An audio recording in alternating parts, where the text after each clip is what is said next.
बीडच्या बार्शीनाका भागात एक वादळ घडून गेलं। ते वादळ हवामानाचं नव्हतं तर माणसाच्या उद्धटपणाचं होतं।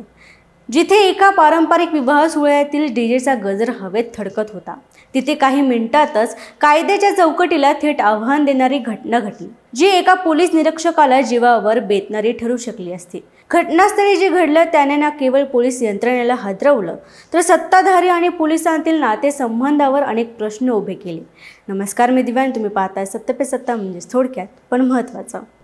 बार्शीनाका परिसरात सायंकाळी एका लग्न सोहळ्यात जोरदार डीजे सुरू होता। आवाज इतका लागत होता की परिसरातील शांतता भंग झाली होती। त्याचवेळी गस्तीवर असलेले पेठबीड पोलीस ठाण्याचे निरीक्षक अशोक मुदिराज यांची नजर या आवाजाकडे वळली। नियमांनुसार डीजेचा आवाज बंद करण्यासाठी त्यांनी तिथल्या चालकाला समज दिली, परंतु तो पूर्णतः दुर्लक्ष करत राहिला। शेवटी पर्याय नसल्याने मुदिराज यांनी डीजेच्या वाहनाची चावी काढून घेतली। पण त्या क्षणी घटनास्थळी एक व्यक्ती उगम पावली। नवनाथ उडान, वय अंदाजे 40 वर्ष, चेहऱ्यावर दारूच्या नशेचा ठसा आणि वागण्यात उद्धटपणा। त्याने निरीक्षक मुदिराज यांच्याशी वाद घालण्यास सुरुवात केली, हुज्जत घातली आणि मग हद्द पार करत त्याने थेट पोलीस अधिकाऱ्याच्या कॉलरला हात घातला। फक्त एवढ्यावरच तो थांबला नाही, तर थेट त्यांच्यावर हल्ला करत त्यांच्या उजव्या हाताला जखमी केले। या धक्कादायक प्रकारात मुदिराज यांचा चष्मा तुटला, त्यांची नेमप्लेट तुटली आणि एका अधिकाऱ्याचा आत्मविश्वास देखील क्षणभर डळमळला। पण त्यांनी क्षणाचाही विलंब न करता आपल्या ठाण्यातील कर्मचाऱ्यांना घटनास्थळी बोलवून घेतलं आणि नवनाथाला तत्काळ ताब्यात घेतलं। सायंकाळी 7 वाजेपर्यंत त्याला पोलीस चौकीतच बसवून ठेवण्यात आलं। या घटनेची दुसरी एक धक्कादायक बाजू म्हणजे ज्या डीजेची चावी काढून घेतली होती त्याने दुसरी चावी वापरून गाडी सुसाट वेगात पळवली। डीजे जामखेड येथे असल्याचं समोर आलं असून त्याचा क्रमांकही पोलिसांनी टिपून ठेवला आहे। संबंधित डीजेला लवकरच ताब्यात घेण्यात येणार असल्याची माहिती मुदिराज यांनी दिली। ताब्यात घेतल्यानंतर नवनाथ उडानचा उद्धटपणा थांबला नाही।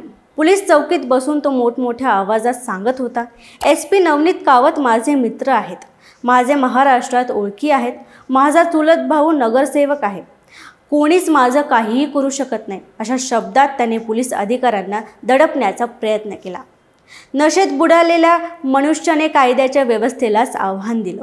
ही घटना केवळ एका पोलीस अधिकाऱ्यावरचा हल्ला नसून संपूर्ण पोलीस यंत्रणेला आणि कायद्याच्या मूलभूत मूल्यांना दिलेलं थेट आव्हान आहे। एका विवाह सोहळ्याच्या गोंगाटातून सुरू झालेला हा वाद एका लोकशाहीतील संस्थात्मक अधिकाऱ्यांच्या धज्जा उडवणाऱ्या प्रकरणात रूपांतरित झाला। या घटनेमुळे एक मोठा प्रश्न उभा राहतो, राजकीय ओळखी आणि प्रभाव वापरून सामान्य कायद्याचे पालन करणाऱ्या नागरिकांवर अन्याय केला जाऊ शकतो का? आणि जर असा उद्धट माणूस एका पोलीस निरीक्षकावर हल्ला करू शकतो, तर सामान्य माणसाच्या सुरक्षितेचं काय?